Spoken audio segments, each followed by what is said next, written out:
Fala, fofa! Meu nome é Augusto Bax, eu sou investidor de criptomoedas há pelo menos 6 anos, investidor profissional, trader e também educador. E eu sei que você está procurando para ter resultados rápidos no mercado de criptomoedas e eu tô aqui para te ajudar. Então o que eu te peço é pare de sardinhar agora, pare de comprar game coins e porcarias, shitcoins e venha aprender junto comigo tudo o que você precisa para se tornar um investidor profissional bem-sucedido. Curso Mestres do Bitcoin é o curso mais completo do Brasil. Clique no link abaixo para saber mais.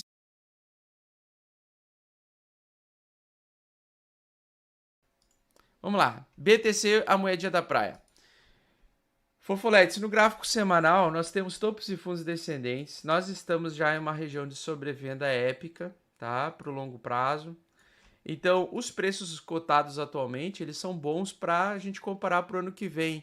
Mas, claramente, se a gente vê uma maior quantidade de volume de negociação, maior quantidade de ordens abertas em corretoras, atualmente nós estamos nessa banda aqui, ó. Onde é que está o preço? O preço está aqui em cima. É mais provável, dentro desse contexto macroeconômico, ele vir para cima aqui nos 30 mil no curto prazo, ou é mais provável ele vir aqui essa quantidade abissal de ordens compradoras e vendedoras aqui? Então, na minha opinião, e essa é a minha opinião somente, tá? Onde está o ponto de controle do mercado? 9 mil dólares. Então é mais provável que o preço caia primeiro até os 12 mil dólares antes dele ir para os 30 mil. A probabilidade ela tem que estar a favor do contexto, né? Por mais que no cenário macro aqui esteja interessante, aqui olhando o RSI, né, que é um megalodonte aqui gigantesco de alta, que ele está tentando antecipar um movimento, uma cunha descendente de alta, nada o impede dele vir fazer uma sobrevenda maior, porque nós estamos em zona de capitulação, tá? Então, sabendo que a maior negociação do Bitcoin está nessa região, nos 12 mil dólares aqui, esse é o principal suporte do Bitcoin hoje, tá? Então, o principal suporte do Bitcoin é os 12 mil dólares, hoje em dia. É a região onde estão abrindo mais ordens e deixando essas ordens passivas em corretoras. Seria essa zona onde, se o preço chegar, ele vai ter muitos compradores, porque ele tem uma ordem muito grande aberta nessa região, se acontecer dele chegar nos 12 mil dólares. Mas olhando para todo o cenário macro, né, para tudo que a gente está vendo de apertamento quantitativo, inclusive vendo o próprio gráfico do semanal do Bitcoin, nós ainda estamos em franca tendência de baixa, tá? Infelizmente, se a gente perder esse canal, a gente abrirá um terceiro canal lateral que vai aumentar por um tempo maior exigir da nossa paciência, tá? A gente teve então a perda desse canal. Esse canal a gente projeta ele para baixo. Então a gente pega esse canal aqui, projeta ele para baixo. Projetando ele para baixo, nós sabemos que o fundo desse canal aqui é os 17 mil, que pode ser retestado mais uma vez. Mas uma vez que ele for perdido, nós podemos evoluir para esse terceiro canal, tá? E esse terceiro canal pode ser também a região onde a gente encontra os principais suportes aí desse ciclo de baixa do Bitcoin, porque o cenário está ficando cada vez pior. A cada dia que passa, ameaça-se uma quebradeira geral na China, ameaça-se outros problemas da própria Europa e não vejo solução antes de dezembro. Então, em dezembro pode ser que as coisas comecem a melhorar, tá? Com o fim do inverno europeu, pode ser que termine a guerra entre a Ucrânia e Rússia e as coisas se normalizem ou tenha algum acordo, algum tratado aí entre os países que estão sofrendo com a falta de energia, como os próprios países que compõem a OTAN. Então a gente tem basicamente nesse contexto aqui todo um ciclo para um derramamento de sangue maior, tá? Fizemos agora recentemente um topo abaixo das médias aqui. Nós temos uma média aqui que é a média de 200, tá? Essa média de 200 ela é uma média de longo prazo. Enquanto a gente se mantém abaixo dela, seguimos em bear market também. Nenhum indício de que ela vai vir aqui retestar essa região no curto prazo. Então nós temos que respeitar o que o gráfico e o preço estão dizendo, né? As notícias mentem, mas o preço não mente, tá? Topos e fundos descendentes ainda. Sendo que a gente pode retestar e encontrar o fundo nos 17 mil, ou pode ser que a gente ainda chegue nos 12 mil dólares para formar o fundo e consolidar o fundo desse ciclo, tá?